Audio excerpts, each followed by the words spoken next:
የኢሳያስ አፈወርቂ ሰላይ ገቢ ሆነ። ኢሳያስ ደነገጡ። ብሔራዊ መረጃና ደህንነት የሻዕቢያን ቀንደኛ ሰላይ በቁጥጥር ስር ማስገባቱ ተሰማ። ጦርነት የእግር ኳስ ጨዋታ አይደለም ይቅርባችሁ ጀነራሉ። በበቂ ሁኔታ እየተዘጋጀን ያሉት ጀነራል ውጊያችን እንደ ድሮ በክላሽና በዲሽቃ አይደለም ሲሉም ጠበቅ ያለ መልእክት አስተላልፈዋል። ጦርነት ከተነሳ ወደቡን እርሱት ኬንያን ብርክ ያስያዘው ፕሬዝዳንቱ ዛቻ። ኢትዮጵያ ድንበር ላይ ወታደራዊ ሰፈር መገንባት የጀመረችው ኬንያ ያላሰበችው ጉድ መጣባት። ከኢትዮጵያ የተማረችው ዩጋንዳ ምራለች። ለከባድ ዘመቻ እየተዘጋጁ ያሉት ኢሳያስ አፈወርቂ ያላሰቡት መርዶ በራቸው አንኳኩቶባቸዋል። አዲያሎ ቤተ መንግስት ያስደነገጠ ትልቅ መርዶ ከወደ አዲስ አበባ ተሰምቷል። የኢሳያስ ቀንደኛ ሰላይ በብሔራዊ ደህንነት ቁጥጥር ስር መዋሉ ተሰምቷል። ወዲህ ደግሞ ጀነራሉ ለአስመራና መቀሌ ጦርነት እግር ኳስ አይደለም አርፋችሁ ተቀመጡ የሚል ከበድ ያለ ማስጠንቀቂያ ሰምተዋል። ጊዜው 1983 አለመሆኑን ተረዱ ያሉት ጀነራሉ የውጊያው ሜዳ ተቀይሯል ሲሉ ማስጠንቀቃቸውን ጨምሮ ኢትዮጵያ ላይ ፊቷን ባዞረች ማግስት እሳቱ ራሷ ላይ የመጣባት ኬንያ ያልታሰበ ስጋት ላይ መውደቋን የተመለከተውን አነጋጋሪ መረጃ አክለንበት በዝርዝር ልናስደምጣችሁ ይዘናል። ሰላም ውድ የሉዴሊ ቤተሰቦች እንደምን አላችሁ? ቻናሉን ሰብስክራይብ፣ ላይክ፣ ሼር ያደረጋችሁ እስከ መረጃዎቻችን ፍጻሜ አብራችሁን ቆዩ። ኢሳያስ ደነገጡ። ከአዲስ አበባ ያልታሰበ መርዶ ተላከላቸው። የኢሳያስ አፈወርቂ ቀኝ እጅ መሆን የተነገረለት ሰላይ በደህንነት ቢሮ ገቢ መደረጉ አስመራን አስደንግጧል እየተባለ ይገኛል።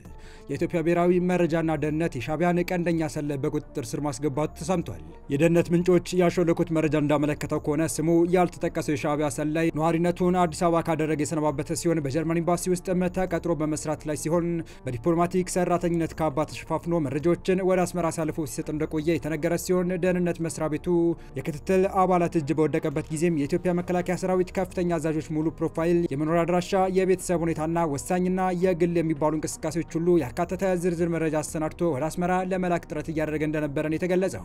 ለጉዳዩ ቅርበት ያላቸው የመረጃ ምንጮች እንዳሉት ከሆነ መንግስት አደገኛውን የሻዕቢያ ተልዕኮ በእንቁላሉ አክሽፎታል ያሉ ሲሆን ስሙ ካልተጠቀሰው የኤምባሲ ሰራተኛ በተጨማሪ ባለፉት 3 ወራት በመቶዎች የሚቆጠሩ የኢሳያስ ደህንነትና ተባባሪዎች በቁጥጥር ስር ስለመዋላቸው አስታውቋል። እንደ ምንጮች ገለጻ ከሆነ የፌዴራል ፖሊስና የብሔራዊ ደህንነት በጋራ ባካሄዱት ዘመቻ በአዲስ አበባ ከተማና አንዳንድ የክልል ከተሞች ባለፉት 3 ወራት የሻዕቢያ ተልዕኮ አስፈጻሚ ናቸው የተባሉ የተጠረጠሩ 224 ሰዎች በቁጥጥር ስር መዋላቸውን ለማወቅ ተችሏል። ከኤርትራውያን የደህንነት ሰዎች በተጨማሪ ሌሎች የሸኔና የትግራይ ጦር አባል ናቸው የተባሉ በድምሩ 90 ያህል ሰዎች በቁጥጥር ስር ውለዋል የተባለው። ከጥቂት ሳምንት በፊት የኤርትራ ሰላዮችና የግብጽ ሰላዮች አዲስ አበባ ለአደገኛ ዓላማ የተርመሰመሱ መሆናቸው በስፋት ሲነገር እንደነበር ይታወሳል። የኤርትራ ና ግብጽ ሰላዮች ከህወሓት ሰዎች ጋር በቅንጅትም እየሰሩ መሆናቸው ከወደ ደህንነት መስሪያ ቤቱ የወጡ መረጃዎች ያመለክታሉ። የኤርትራ ሰላዮች በስፋት የገቡት በኤርትራው ፕሬዝዳንትና በኢትዮጵያው ጠቅላይ ሚኒስትር አብይ አህመድ 2010 ዓ.ም ላይ እርቅ ፈጽመናል ብለው በአዲስ አበባና በአስመራ የደስታ ፀሐይ ስትወጣ ነበር የሚሉ አስተያየት ሰጪዎች አሁን እየሆነ ያለው ነገር ተጠባቂ ነበር ሲሉ ይናገራሉ። እኚሁ ጉዳዩን በቅርበት ሲከታተሉ የከረሙ አስተያየት ሰጪዎች ሀሳባቸውን ሲቀጥሉ ኢሳያስ አፈወርቂ መቼም ቢሆን ኢትዮጵያን አያምኗትም፣ ኢትዮጵያ እንድትጠፋ ይፈልጋሉ። ስለዚህም በተቻለ መጠን እየተዘጋጁበት ላለው ጦርነት የአዲስ አበባን ሁኔታ ለመገምገም በመቶዎች አይደለም በሺዎች የሚቆጠሩ ሰላዮችን ማሰማራታቸው የማይጠበቅ አይደለም ሲሉም ያክላሉ። የሆነ ሆኖ ዛሬ የሁለቱ መንግስታት አንዱ ሌላኛውን በአጥፊነት ከመክሰስ አልፎ ወደ ጦርነት ለመግባት ዳርዳር እያሉ ባሉበት ወቅት ነው ለአስመራ መንግስት አስደንጋጭ የተባለው በጀርመን ኤምባሲ ውስጥ ሰራተኛ በመሆን በዲፕሎማቲክ ሽፋን ተከልሎ መረጃ ሲቦጠብጥ የነበረው የቀንደኛው ሰላይ በመንግስት እጅ ላይ መውደቅ መረጃ የወጣው። በቀጣይ መረጃ ጀነራሉ ጦርነት የእግር ኳስ ጨዋታ አይደለም ይቅርባችሁ ሲሉ ለአስመራና መቀለ ከባድ ማስጠንቀቂያ አሰሙ። በዚህ ሁኔታ እየተዘጋጀን ያሉት ጀነራሉ ውጊያችን እንደ ድሮ በክላሽና በዲሽቃ አይደለም ሲሉም ጠበቅ ያለ መልእክት አስተላልፈዋል።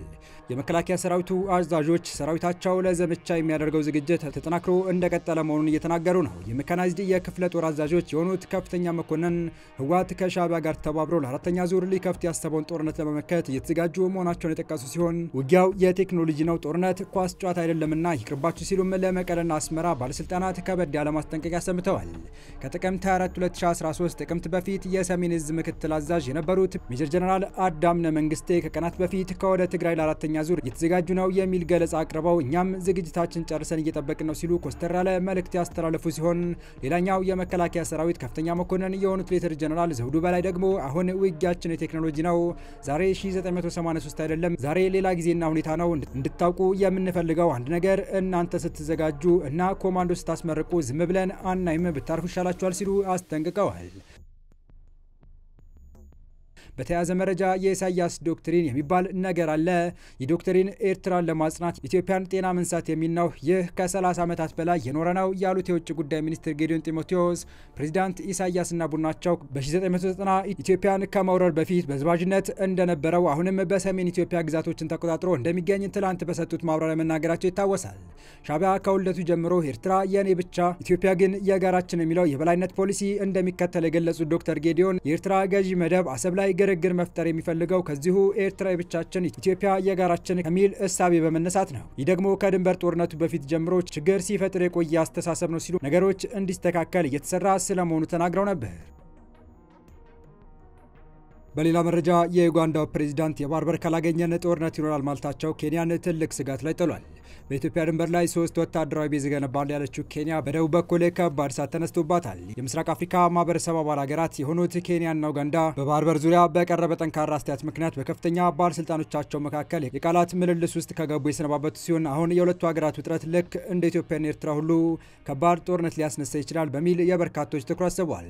የዩጋንዳው ፕሬዝዳንት ዩዌሪ ሙሴቬኒ ከአንድ ሳምንት በፊት ጥቅምት ወር ማብቂያ ላይ ሀገራቸው በኬንያ በኩል የህንድ ውቅያኖስ ይገባታል ብለው በይፋ መናገራቸው በአካባቢው ምን ያስከትል ይሆን የሚል ስጋት ቀስቅሷል።